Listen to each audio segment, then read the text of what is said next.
ओम नमः सिद्धेभ्य।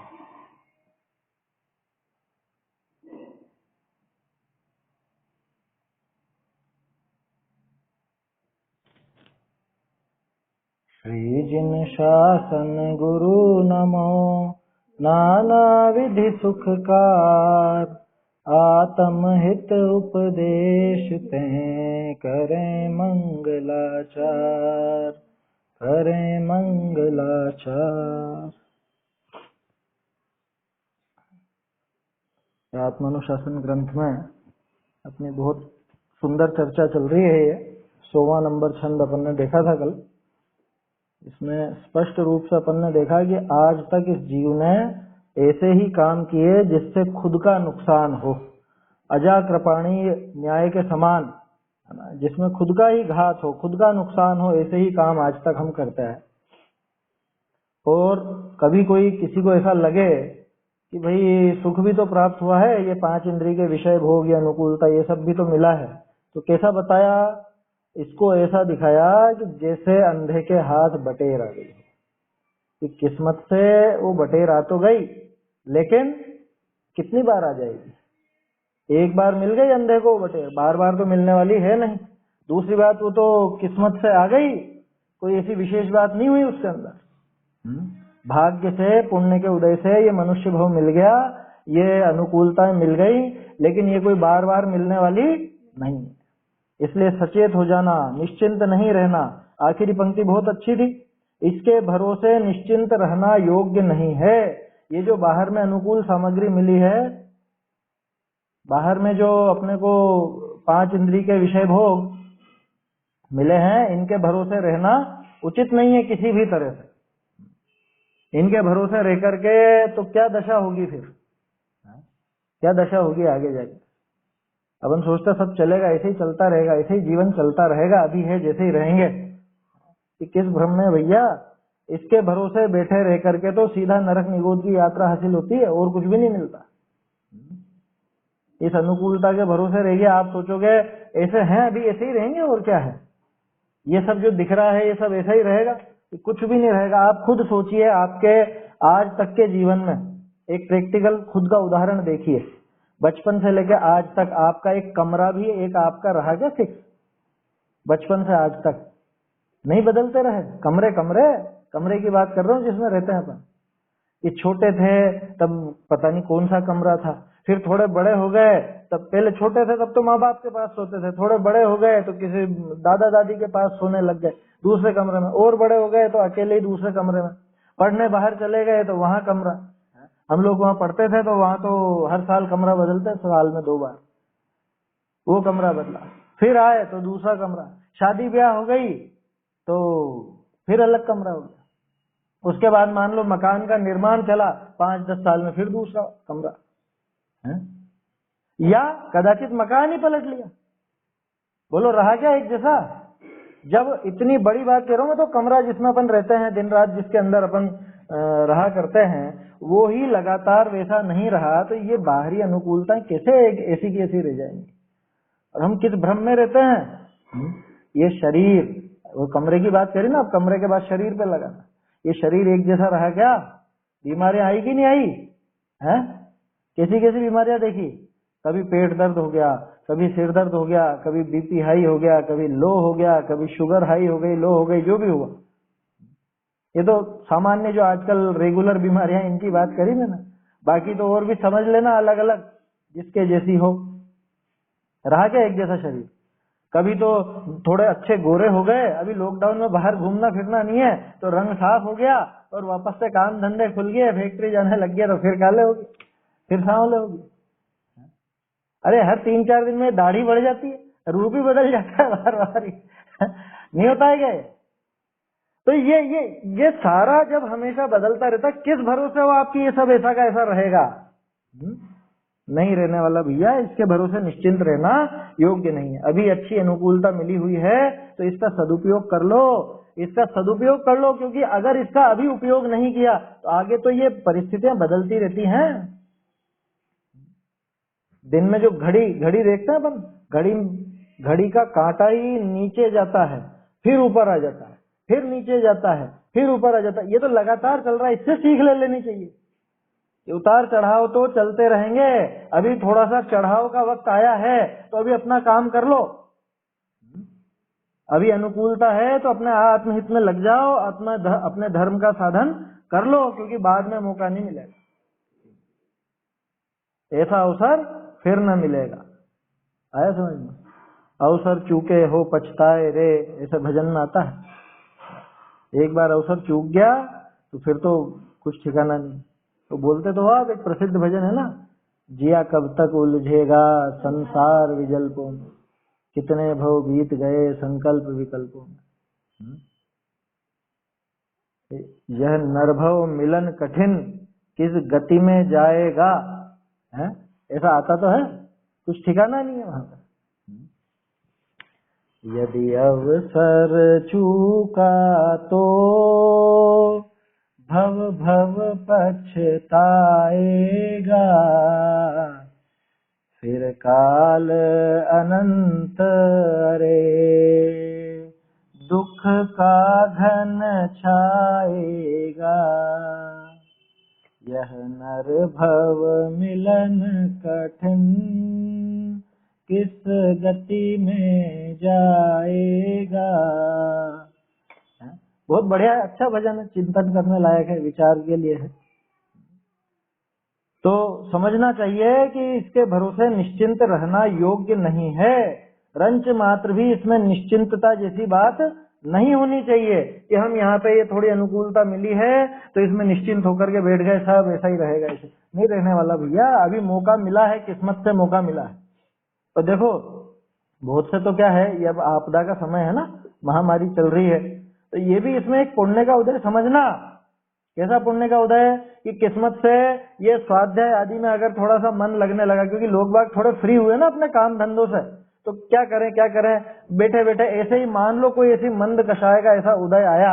इधर से देखो, कर्मों का सिस्टम समझना, इधर से तो साता वेदनी ने जोर मारा, कैसा कि घर में आराम से शांति से बैठा था। इधर से चारित्र मोहिनी की मंदता हुई, यहाँ कषाय मंद हुई, और इधर ज्ञानावरणी का भी थोड़ा सा क्षयोपशम खिला। तो इसको समझने की ऐसी इच्छा जागृत हुई कि चलो थोड़ा धर्म की बात भी सुनकर देखें, पढ़कर देखें, समझकर देखें। तो ये सारा सिस्टम बराबर बैठ गया है। अब अपने को क्या करना है?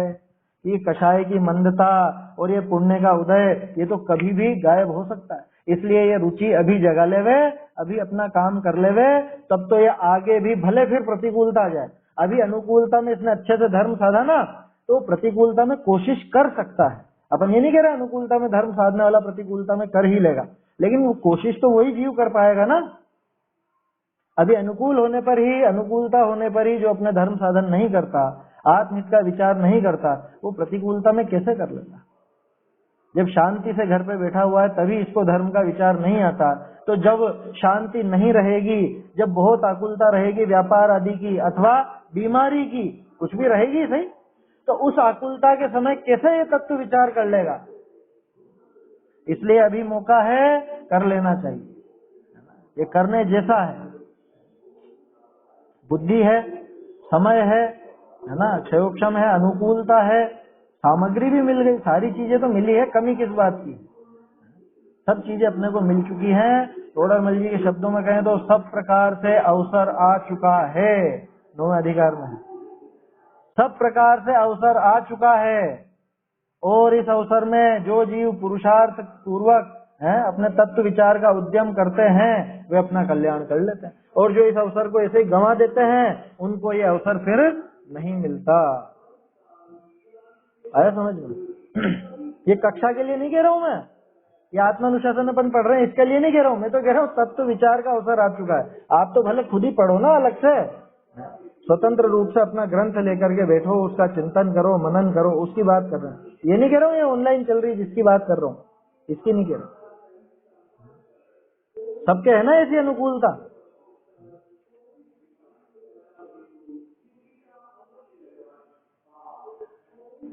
हाँ, फर्क तो पड़ता है ना, क्योंकि अकेले पढ़ना और 10 जने अपन आपस में बैठ करके विचार करें, कुछ आपको भी कुछ बात ख्याल में आए तो आप बताओ, या कुछ प्रश्न उठे तो उस प्रश्न पे चर्चा हो, तो विशेष समझ में आता है। अकेले बैठ करके उतना नहीं हो पाता, ये बात तो फिर ठीक है। बाकी तो खैर कोई विशेष जीव हो तो अकेले भी अपना काम कर लेता, दोनों ही तरह की बातें हैं। कुल मिला के बात यह है कि इतनी अनुकूलता अपने को मिल चुकी है और इतने अपने को सब संयोग मिल चुके हैं, तो इस वजह से अब ढील देना उचित नहीं है, अब देर करना उचित नहीं है, अपने आत्म कल्याण के काम में लग जाना चाहिए। देखिए, तो ये कल के छंद में हुआ था। अब आगे अगला छंद है कामजन्य वेदना। कामजन्य वेदना माने काम भोग आदि की जो वेदना होती है, पांचों इंद्रिय के विषय भोग ले लेना इसमें, है ना। नाम तो काम का लिया है, लेकिन पांचों इंद्रिय के विषय भोग ले लेना, क्योंकि वेदना तो पांचों इंद्रिय के विषयों में है ना, कोई अकेले काम में ही थोड़ी ना है। देखिए क्या कह रहे हैं आगे, सुख उपजावन हारे वस्तु, सुख उपजावन हारे वस्तु तिनके अभिलाषी जीवनी का काम है, तो यह अवस्था करे है, ऐसा कहे। क्या मतलब कि जो सुख उपजाने वाली वस्तुएं हैं, जिनको अपन पांच इंद्रिय के विषय भोग बोलते हैं, है ना, अपने को ऐसा लगता है ना इससे सुख होता है, यही तो बोलते हैं, दुनिया भर के लोग यही कहते हैं इनसे सुख मिलता, माने ये सुख उपजाने वाली वस्तु। अरे सुख सामग्री नाम दिया जाता है, सुख सामग्री बोलते हैं अपन। तो उस सुख सामग्री की जिसको इच्छा होती है, ऐसे जीवों की काम के द्वारा क्या दशा कर दी जाती है, ऐसे जीवों को काम के द्वारा कैसा दुख दिया जाता है, वो यहाँ पे बता रहे हैं। छंद बोलते हैं अपन, हा कष्टमिष्ट वनिताभिरकांड एव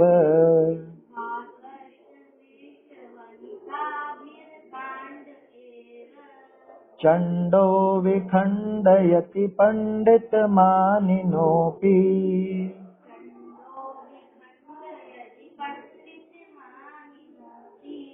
पश्याद्भुतं तदपि धीरतया सहन्ते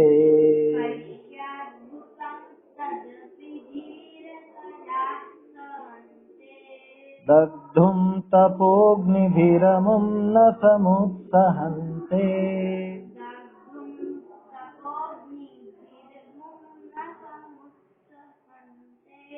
हा कष्टमिष्ट वनिताभिरकांड एव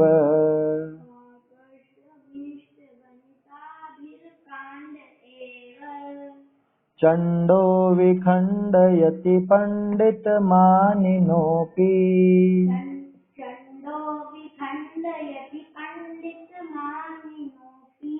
पश्याद्भुतं तदपि धीरतया सहन्ते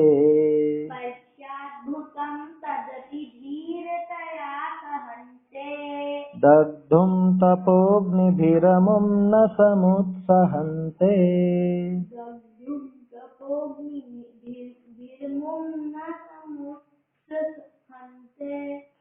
अहो कष्ट है पंडित मानी जन को भी यह काम प्रचंड, सुंदर नारी द्वारा खंडित करता असमय देता दंड। अति आश्चर्य की इस पीड़ा को करें सहन वे हो कर धीर, किंतु नहीं उत्साह तपाग्नि द्वारा भस्म करे हो वीर। देखो विचित्रता बता रहे हैं, जीव की कैसी दशा हो जाती है। कौन सा जीव? जो बहुत शूरवीर हो, बुद्धिमान हो, है, अपने आप को पंडित कहता हो। पंडित मानी लिखा ना, पंडित मानी, पंडित मानी माना जो स्वयं को पंडित मानता हो, विद्वान मानता हो, अपने को बहुत होशियार मानता हो। कुल मिला के बात यह है, क्या वो ऐसा समझता हो कि दुनिया में मैं ही सबसे होशियार हूँ, मैं ही सबसे ज्यादा समझदार हूँ, ऐसा उसको कहते हैं पंडित मानी। क्या कह रहे हैं? हा कष्टम, बहुत कष्ट की बात है, बहुत खेद की बात है, दुख है। कैसा दुख है कि वनिता भी अकांड एव, वनिता भी, वनिता भी वनिता माने स्त्री, स्त्रियों के द्वारा, वनिता भी माने स्त्रियों के द्वारा। यहाँ स्त्री तो अकेला एक उदाहरण के रूप में लिया है, बाकी पांचों ही इंद्रियों के विषय भोग लगा लेना इसमें। अकांड एव कि बिना कांड के ही, बिना कांड का मतलब क्या होता है? कांड माने प्रसंग, कांड का अर्थ होता है प्रसंग। अब आजकल तो यूं कहते हो वहां पे वो कांड हो गया, कांड हो गया माने कुछ ऐसे समझ लो हत्या हो गई, लूटपाट हो गई, चोरी हो गई, डकैती हो गई, उसको कांड समझता है। कांड का अर्थ होता है क्रिया भी होती है, कांड का माने प्रसंग होता है ना। कांड के कई जगह पे अलग अलग अर्थ निकलता है। कांड का अर्थ जैसे आप गोमतसार पढ़ोगे तो वहां पे तो जीव कांड, कर्म कांड, वहां पे कांड का अर्थ अधिकार से है ना, उस अध्याय से है, तो कांड का अर्थ अध्याय भी होता है। यहाँ तो कह रहे हैं अकांड एव, माने बिना प्रसंग के ही, बिना मौके के ही वनिताओं के द्वारा, वनिताओं के द्वारा क्या हुआ, विखंडयति, खंड खंड कर दिया गया। कौन, पंडित मानिनों की। ये पंडित मानी जो स्वयं को पंडित मानता है वो भी वनिता आदि के द्वारा यानी स्त्री आदि के द्वारा खंड खंड कर दिया जाता है। कैसा, चंडो, चंड।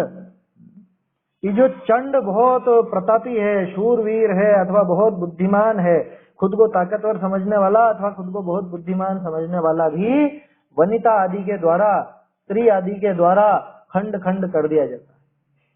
हो जाता ना, बुद्धि भ्रष्ट हो जाती। बहुत बुद्धिमान था लेकिन ये इसके इस लड़की के चक्कर में पड़ गया, बेवकूफ बन गया, सारी बुद्धि धरी रह गई।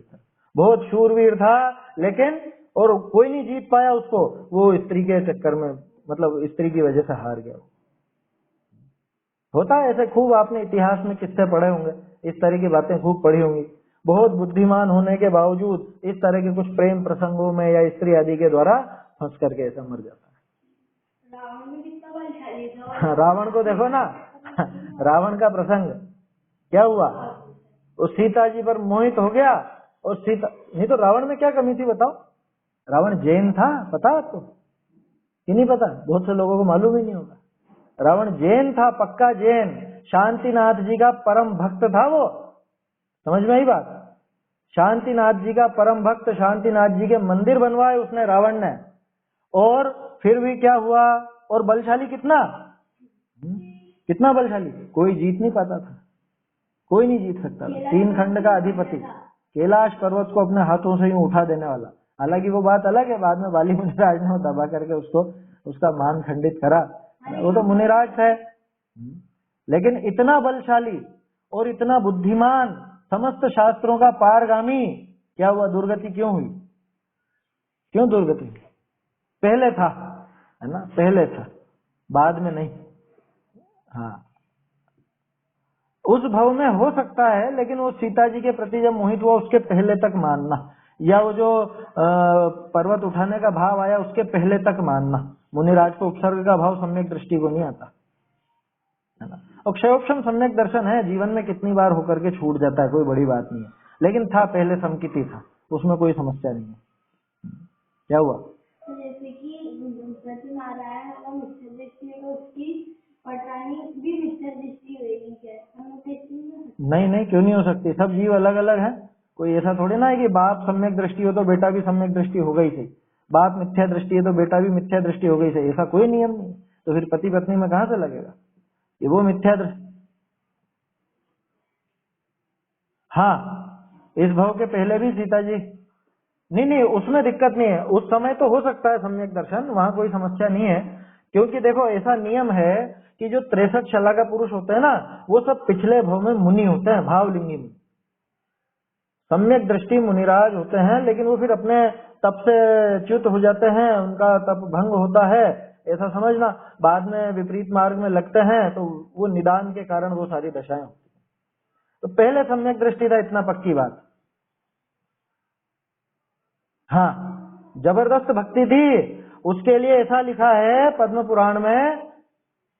नहीं नहीं नहीं, वो उदाहरण नहीं जमता है, वो किसी कहानी में आता है वो, लेकिन पुराण में स्पष्ट नहीं मिलता। आचार्य देव ने नहीं लिखा वो उदाहरण। वो नस काटने वाला जो है, नस काट कर उसकी वीणा में लगा के बजाया, है ना, वो किसी कहानी में आता है, लेकिन पुराण में तो नहीं है ऐसा, पद्म पुराण में।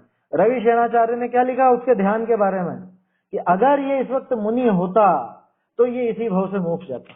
कौन से प्रसंग में, वो जो विद्या सिद्ध करने बैठा था ना, शांतिनाथ जी के जिनालय में बैठा था।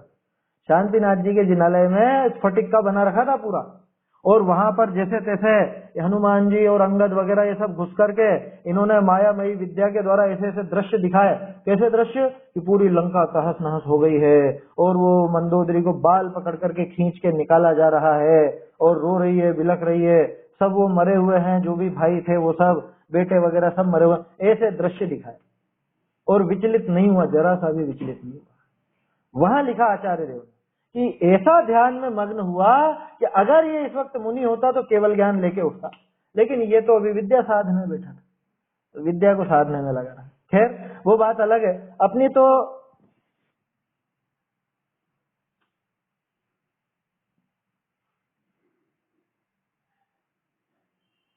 अभी कहाँ किया,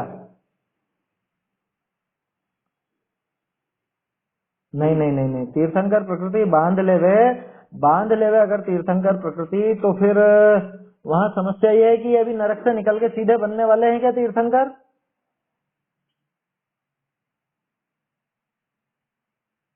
अभी हाथों हाथ बनेंगे क्या? हाँ, तो फिर अभी तीर्थंकर प्रकृति नहीं बंधी है, क्योंकि तीर्थंकर प्रकृति अधिक से अधिक 3 भाव रहती है।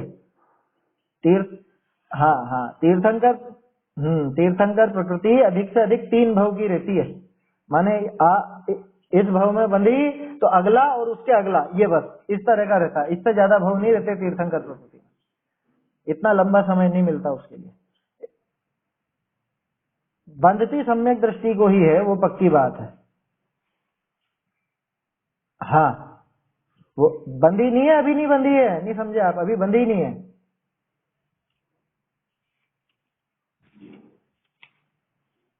कहाँ है आगामी 24 में? हाँ, तो कोई दिक्कत नहीं, आगामी 24 में भी अगर है तो वहां से निकल के अभी कई भाव बाकी होंगे उनके।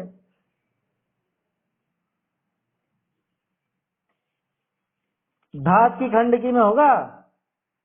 हाँ, तो धात की खंड में भी बहुत समय होगा उसमें भी, और इतना समय होगा आराम से कि वहां नरक से निकल करके और 3-4 भाव धारण कर लेगा। हाँ, वो खैर कोई दिक्कत नहीं है, पहले भी सम्यक दर्शन हो चुका था और बाद में भी फिर होगा, और मोक्ष तो जाने वाले हैं, वो पक्की बात है ना, वो विषय नहीं है। अपनी तो खास बात क्या है, इतना पराक्रमी, देखो दोनों चीजें थी उसके पास, पराक्रम भी था और बुद्धि भी थी। लेकिन इतना पराक्रमी और इतना बुद्धिमान होने के बावजूद क्या हुआ, वनिता भी विखंडयति, वनिताओं के द्वारा, स्त्री के द्वारा वो विखंडित हो गया, खंड खंड हो गया, उसका नाश हो गया। एक तरह से सीधे शब्दों में कहें, नाश ही तो है, नरक में गया, यहाँ पे दुर्गति हुई। आज तक सब लोग गालियां देते हैं, कोई नहीं बात करता कि कितना बुद्धिमान था या कितना नीतिवान था, कोई बात नहीं करता। रावण के प्रसंग पढ़िए आप, हीरो जैसा वर्णन है उसका बिल्कुल पद्म पुराण में, आया समझ में? कोई विलेन नहीं बताया उसको, विलेन नहीं बताया, माने जो काम गलत किया सो तो गलत बताया ही है, लेकिन उसके पहले का जो वर्णन है। अच्छा, एक और मजे की बात बताता हूँ आपको, पद्म पुराण में रावण की तिथियां भी मिलेंगी, कब पैदा हुआ कब मरा वो सब। राम जी की नहीं है तिथियां, राम जी का है ना पद्म पुराण, तो राम जी का वर्णन तो बहुत बाद में चालू हुआ, ज्ञानपीठ से, भारतीय ज्ञानपीठ से 3 भागों में छपा है पद्म पुराण। उसमें से पहले भाग में तो राम जी का किस्सा ही प्रारंभ नहीं होता, बस पैदा और रावण का सिर्फ आखिर में पैदा होने जितनी बात आती है, और रावण का प्रसंग शुरू से लेकर आखिर तक मिलेगा, पहले से तीसरे भाग 3 तक। रावण की सारी तिथियां मिलेंगी, हनुमान जी की भी तिथियां मिलेंगी, लव कुश की तिथि मिलेगी, राम जी की तिथि नहीं है। उनको सीधे ही बड़ा बताया, उनका बचपन दिखाया ही नहीं उसके अंदर जाने के पद्म पुराण में। रवि सेनाचार्य के मूल ग्रंथ की बात कर रहा हूँ, बाद की लिखी कहानियों की बात नहीं कर रहा हूँ, है ना। मूल ग्रंथों को देखना चाहिए, उससे बहुत सारी नई चीजें भी ख्याल में आती हैं और बहुत सारा विषय स्पष्ट होता है। खैर चलिए, अपना विषय तो यह है कि बहुत कष्ट की बात है कि जो खुद को पंडित मानता है, पंडित मानी नो अपी, कि पंडित मानने वाला, खुद को बहुत शूरवीर मानने वाला, या शूरवीर हो भी सही, लेकिन वो सारे के सारे ये वनिता आदि के द्वारा खंडित कर दी जाती है। वनिता तो एक नाम है, 5 इंद्रिय के विषय भोग में लगा लेना, 5 इंद्रिय के विषय भोग। अरे देखा तो था अपन ने, 5 इंद्रिय संबंधी वो 5 जीव के उदाहरण जो आए थे, वो हाथी किसी के कब्जे में नहीं आता, किसी के काबू में नहीं आता, कैसे फंस जाता है वो नकली हथीनी के चक्कर में फंस जाता है। वो जो कुट्टीनी हथीनी होती है, उदाहरण दिया ना प्रवचन सार जी में, वो उसकी वजह से गड्ढे में पड़ जाता है और प्राण गंवा देता है। वो भौरा जो लकड़ी को चीर देवे क्या, वो उस कमल को नहीं चीर पाता, उसके प्रति इतना प्रेम, वो विषय भोग इतना ज्यादा उसको चाहिए, है ना, गंध का, घ्राण इंद्रिय का।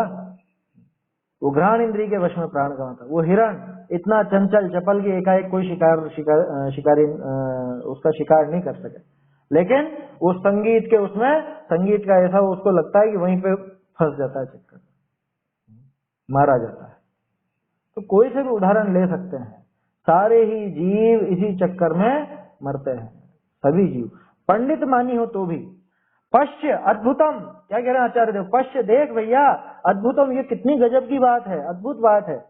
तदपि धीरतया सहनते, अपने वो खंडित होने को भी तदपि धीरतया सहनते, उसको तो बहुत धैर्य से सहन करता है, माने खुद के नाश को सहन कर लेता है, खुद की दुर्गति को सहन कर लेता है। लेकिन दग्धुम तपोग्निभिरमुम न समुत्सहन्ते, अमुम अमुम यानी इस काम को, इस विषय भोग की जो इच्छा है, इसको तपोग्नि भी, तप रूपी अग्नि के द्वारा, दग्धुम माने जलाने के लिए, न समुत्सहन्ते, उसका उत्साह ही नहीं होता, उसका उत्साह नहीं करता। क्या मतलब कि वो काम के द्वारा, काम माने काम भोग दोनों लेना है ना, और काम भोग का अर्थ क्या था पहले बताया था ना मुदेश, याद है? काम और भोग दो बातें हैं। काम बोलते हैं स्पर्शन और रसना इंद्रिय के विषय को, और भोग बोलते हैं घ्राण चक्षु और कर्ण इंद्रिय के विषय को। कहाँ पे आया ये? समय सार जी की चौथी गाथा की टीका में, जय सेनाचार्य की टीका, अमृतचंद्राचार्य की नहीं, जय सेनाचार्य की टीका में ये खुलासा है ना। काम भोग बंद कहा कि आज तक तो बहुत शुद्ध परिचिदाणु भूदा सवस्वी काम भोग बंद कहा, एयत तस्सु लंबो नवरिण सुलहो विहत तस्य, ये चौथी गाथा। कि आज तक काम भोग बंधन की कथा ही खूब सुनी, खूब परिचय किया और खूब अनुभव किया, ठीक है। तो अब काम और भोग का अर्थ क्या किया वहां पे आचार्य देव ने? काम माने स्पर्शन और रसना इंद्रिय के विषय, उनको कहा जाता है काम, और घ्राण चक्षु और कर्ण, ये तीन इंद्रिय के विषयों को कहा जाता है भोग। जिन्होंने पहली बार सुना हो तो चाहे तो नोट कर ले, स्पर्शन रसना घ्राण चक्षु कर्ण लाइन से है, बच्चों को इस तरह से याद कराते थे, इसी क्रम से होती है, समझिए, ये मुंह में आपके सारे आगे, स्पर्शन रसना घ्राण चक्षु कर्ण, ऐसे यूं चलिए यूं ऐसे। तो ये पांचों के जो भोग हैं है ना, इनको कहा जाता है काम और भोग। तो ये काम और भोग को दग्ध करने के लिए तैयार नहीं होता, उसके द्वारा खुद का खंड खंड होता हुआ वो इसको पसंद है ना, वो सहन कर लेगा, उसके द्वारा खुद का नाश, खुद की दुर्गति सहन कर लेगा, लेकिन उसको नष्ट करना सहन नहीं करेगा, उसे खत्म करने का प्रयास नहीं करेगा। बोलो, नहीं करते हैं अपन? उन पांच इंद्रिय के विषय भोगों को तो खूब संभाल के रखते हैं, उनको तो जुटाने का प्रयास करते हैं, उनके प्रति तो क्या कहें अपन, उनके पीछे अपन परेशान होते हैं, नहीं होते हैं क्या? अरे फिल्म का शौकीन हो ना, फिल्म देखने का, हमने देखे हैं ये दृश्य कैसे, वो जैसे जयपुर में जो थिएटर वगैरह थे, मान लो थिएटर में फिल्म देखने गया, अब फिल्म का शौकीन है, मई जून की गर्मी, लाइनें लगी हुई हैं, लाइनें टिकट के लिए, क्या, और उधर वो पुलिस वाला डंडे भी मार रहा है, तो भी टिकट लेने घुस रहे हैं, टिकट लेने घुस रहे हैं। बोलो, वो सहन कर लेगा? वो क्या खुद का खंडित होना सहन कर लेगा? कौन खा रहा है डंडा? अरे अच्छे अच्छे मतलब व्यापारी लोग, बड़ी उम्र के लोग, वो तक भी डंडे खाते। ये है विषय भोगों की अधीनता, विषय भोगों के द्वारा इसकी ऐसी दुर्दशा की जाती है। और आश्चर्य की बात तो यह है कि उस सब अपने नाश होने को तो सहन करता है, लेकिन उसका नाश करने की इच्छा नहीं करता, उसके नाश के लिए प्रयत्न नहीं करता। लिखा ना, तप रूपी अग्नि के द्वारा उसको भस्म किया जा सकता था, उस काम और भोग को भस्म किया जा सकता है, पांचों इंद्रिय के विषय भोगों को से दूर हुआ जा सकता है तप रूपी अग्नि के द्वारा, लेकिन ये उसको भस्म करना नहीं चाहता, वो इसको भस्म कर रहा है, ये बर्दाश्त है। वो फिल्म के पीछे डंडे खाना स्वीकार है, लेकिन वो फिल्म देखने की आदत छोड़ना स्वीकार नहीं है। देखे होंगे ना ऐसे दृश्य, आप लोगों ने नहीं देखे क्या? हमने तो खूब देखे, शहर में कॉलेज था तो उधर आते जाते ऐसे दृश्य दिख जाते थे, क्या डंडे पड़ रहे हैं, डंडे खा रहे हैं गजब है। वहां देखो आप, कुछ ऐसी कोई चाट पकौड़ी की या कोई जूस वाले का ठेला हो, दुकान हो, उस पर भीड़ देखो आप, कैसी भीड़ रहती है मंगतों की। वो ऐसे हाथ फैलाए यूं खड़े रहते हैं कि अब डालेगा, एक एक देना भैया, देना, मुझे भी देना, मुझे भी देना। वो अपनी मान की हीनता, वो दुत्कार, वो लोगों के सामने इतनी खुद की नीचता दिखना वो स्वीकार है, लेकिन वो जीवान की लिप्सा छोड़ना स्वीकार नहीं है इसको। कैसी दुर्दशा है। और क्या कहता है खुद को, मैं पंडित, माने मैं होशियार हूं, मैं बहुत समझदार हूं, मैं बहुत शूरवीर हूं, पराक्रमी है। हाँ हाँ हाँ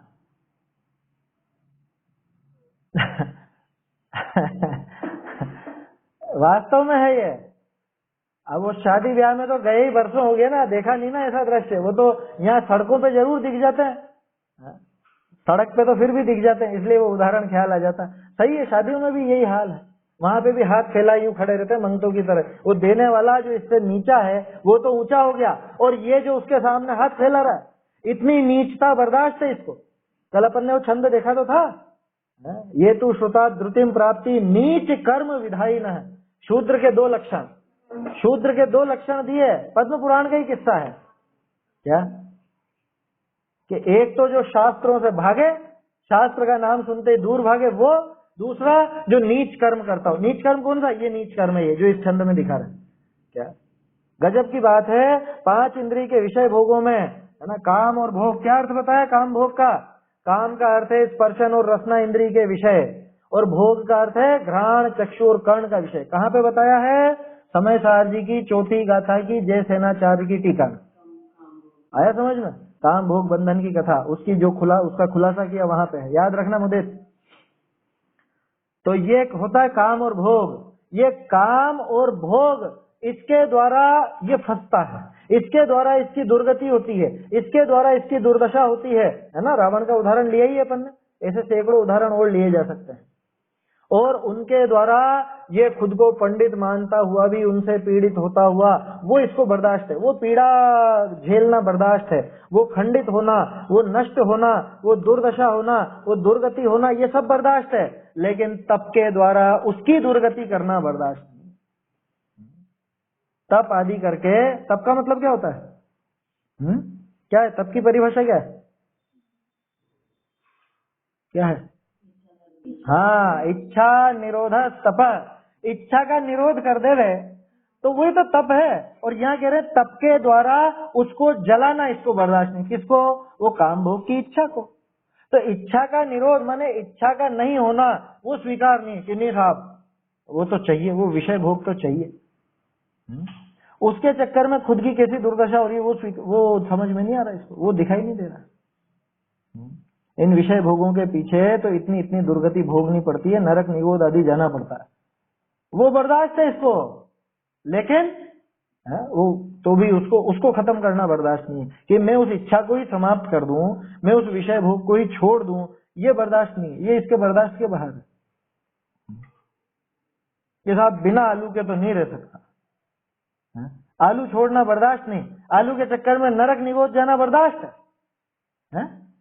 ये कह रहे हैं आचार्य, ये अद्भुत बात है। लिखा ना पश्य अद्भुतम, ये अद्भुत सा अद्भुत बात है। तो तदपि धीरतया सहनते, उसको भी बहुत धीरता से सहन कर लेता है। अपनी जो दुर्गति होती है, नरक निगोद के जो डंडे पड़ते हैं, वो सब स्वीकार, इसको वो सब आसानी से सहन कर लेता।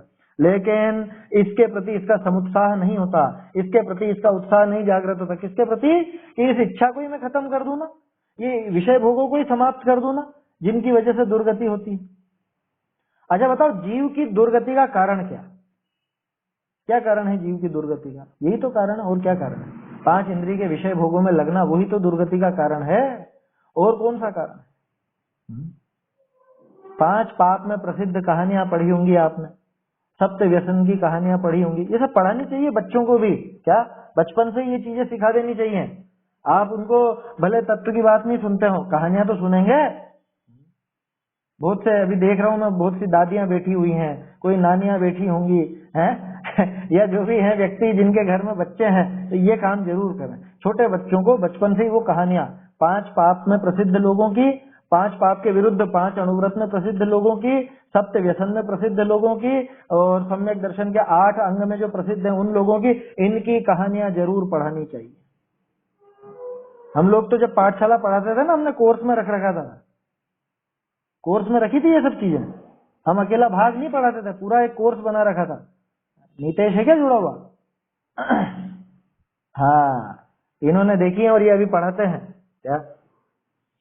तो एक तो हम कथा का हिस्सा रखते थे, उसमें ये सब कहानियां डाली थी, एक वो भाग रखते थे और एक भजन की रखते थे। ऐसे 3 तरह की किताब चलाते थे एक ही कोर्स में, एक साल में। एक साल में एक भाग पूरा होता था, भाग एक साल का, भाग 2 दूसरे साल का, भाग 3 तीसरे साल का, ऐसे। फिर वित्राय विज्ञान, और उसका पूरा ऐसा कोर्स बना रखा था। किसी को चाहिए तो बता दीजिएगा, भेज देंगे अगर कोई पढ़ाना चाहे उस ढंग से। खैर वो सारी बात दूसरी। मैं तो ये कह रहा हूँ कि ये सारी चीजें बचपन से ही बच्चों को समझा दें तो उनको ज्यादा फिर ऐसी दिक्कत नहीं आएगी, ज्यादा फिर विषय भोगों के पीछे लालायित नहीं होंगे। आज भी अपन देखते हैं जेएनयू के बहुत अच्छे अच्छे बच्चे हैं, समझदार हैं, जिनके माँ बाप और वो खुद भी समझदार हैं, तो वो उन विषय भोगों से अपने आप ही दूर रहते हैं। विषय भोग माने जो बिल्कुल अपने लिए उचित नहीं है, जो बहुत ज्यादा पाप बंद वाले हैं, है ना। आचार्य देव ने तो शुरू में ही कहा ना, तू तो विषय भोग भी भोग, लेकिन धर्म का साधन करते हुए भोग। तो इतनी तो अकल उनमें आ जाएगी कि भैया अपने को मिठाई खाने की इच्छा है, अपन घर की बनाई हुई मिठाई खा लो, जो अपने घर पे माँ बाप मम्मी बनाती है, दादी बनाती है, वो मिठाई खा लो।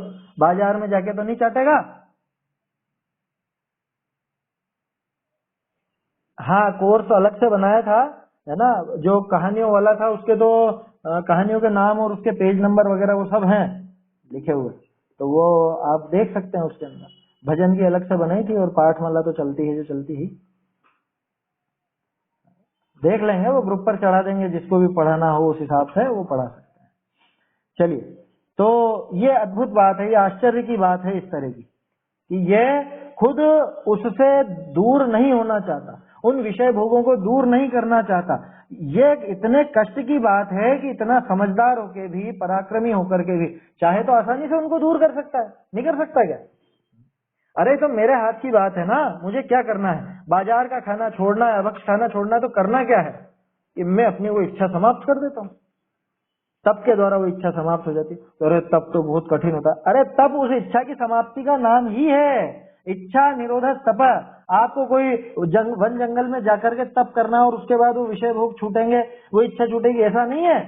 आपने वो जो इच्छा का निरोध किया उसी का नाम तप है।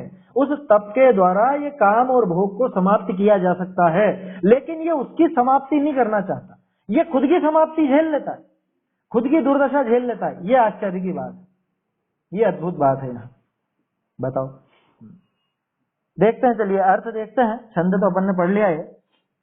हाय यह बड़ा कष्ट है। सोचो तो सही, आचार्य देव को दुख हो रहा है अपनी दशा देख कर, हाय कह रहे हाय। ये आज वाला हाय नहीं है, ये आज के जमाने में जो करते हैं हाय और बाय है, ये हाय हाय वाला हाय है, पहले के जमाने का हाय है। आया समझ में? अभी तो नए लोग कोई सुने तो वो तो सोच रहे हैं आचार्य देव हमसे हाय कर रहे होंगे, हाय हेलो कर रहे होंगे। वो कह रहे हैं अरे हाय हाय बहुत बड़ा कष्ट है। जो आपको पंडित ज्ञानी माने हैं, तिनको भी यह प्रचंड काम है, सो बिना ही अवसर, अकांड आया था ना, अकांड माने बिना अवसर ही, कोई मौका नहीं था इसकी दुर्दशा का, लेकिन बिना अवसर ही इष्ट स्त्रीनिका निमित्त करी खंडित करे है। इष्ट स्त्री, इष्ट यानी जो अपने को अच्छे लगते हैं, ऐसे स्त्री पुत्र आदि विषय भोग, 5 इंद्रिय के विषय भोग। स्त्री का तो एक उदाहरण लिया क्योंकि इससे आसानी से समझ में आ जाता है लोगों को, है ना। स्त्रियों के चक्कर में कितने बर्बाद हुए, कैसे हुए। स्त्रियों की गलती नहीं है, ये तो उसके विषय की जो इच्छा है उसकी वजह से बर्बाद हुआ है। स्त्री पुरुष के प्रति लगावे, ऐसा उदाहरण समझ में आई बात। रावण का देखा था अपन ने उदाहरण, ऐसा विपरीत देखना हो तो उसका देख लो। वो एक रानी थी ना, क्या नाम था उसका, वो कुबड़ा महावत था, वो महावत था कुबड़ा, है यशोधर की पत्नी अमृता। देखो कहानियां याद रहती है बच्चों को तो सब समझ में आ जाता है जल्दी। तो वो अमृता रानी वो कुबड़े महावत के साथ, वो राजा जबकि इतना रूपवान, इतना गुणवान और संपत्तिवान, सारी सुख सुविधाएं उसके पास, लेकिन फिर भी उसको तो क्या पता मारने की, मार दिया, दोनों ने मिलकर मार दिया। आया समझ में? ऐसी दुर्दशा हो जाती है खुद की, और बाद में फिर पीड़ित होता रहता है, दुखी होता रहता है। क्या कह रहे हैं? बिना ही अवसर इष्ट स्त्रीनिका निमित्त करी खंडित करे है खुद को। ज्ञानी पना का खंड खंड करी महादुख उपजावे है। ज्ञानीपना था ना इससे, लेकिन ज्ञानीपना ही खंडित हो गया इसका, सारी बुद्धि धरी रह गई एक तरफ, सारी योग्यता धरी रह गई है? जितना भी योग्यता थी, कहते ना कि अरे पहले तो बहुत समझदार था, बहुत होशियार था, लेकिन ये इस लड़की के चक्कर में बर्बाद हो गया। यह इतनी समझदार थी, ये उस लड़के के चक्कर में ऐसी दुर्दशा हो गई, बर्बाद हो गई। जैन कुल की लड़की और वो ऐसे नीच कुल में जाकर के ऐसी दुर्दशा हो गई। नहीं देखते हैं ये सब बातें हम?